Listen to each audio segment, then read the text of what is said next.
सगळं संपलं. हे बघ राधा, आता तू घरी चल. आपण घरी जाऊन काहीतरी. तू घरी जाऊ सांग ना, काय करू? घरी सगळे माझ्या वाटेकडे डोळे लावून बसले असणार. काय सांगू त्यांना? नाही आवडला मसाला? काही झालं नाही मसाल्याचं हे सांगू? माझी सगळी स्वप्न तुटली. नाही होणार आहे अनाथ आश्रम. अनाथ मुलांच्या डोळ्यातील स्वप्न नाही पूर्ण करू शकत हे सांगू त्यांना? तंदू शेटने विचारलं काय झालं, काय सांगू त्यांना? नाही सार्थ करू शकले त्यांचा विश्वास. विचारलं मुंग्याने काय झालं, काय सांगून हरली त्याची ताई आज. काय उत्तर देऊ सगळ्यांना? काय वाटेल त्यांना? सगळ्यांच्या पायाखालची जमीन सारखे.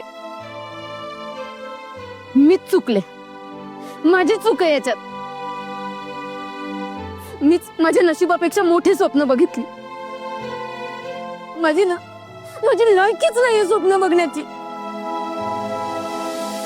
काही नाही मसाला वगैरे, काही जादू वगैरे नाहीये माझ्या हातात. काही चाव नाही माझ्या हाताला.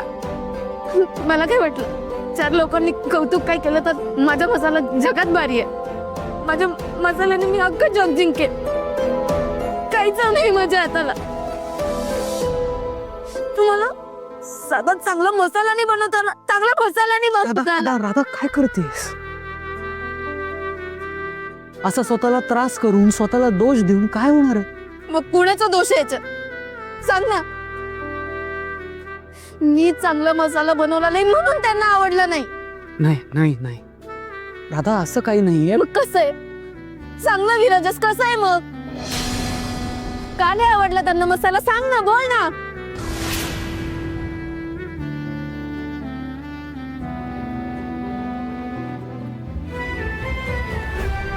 अनाथ माणसांची स्वप्नही अनाथच असतात का रे?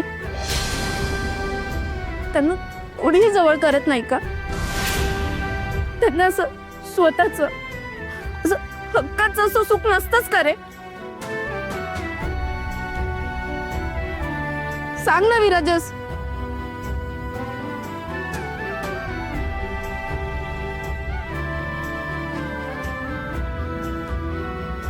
राधा, म्हणजे मला असं वाटतं की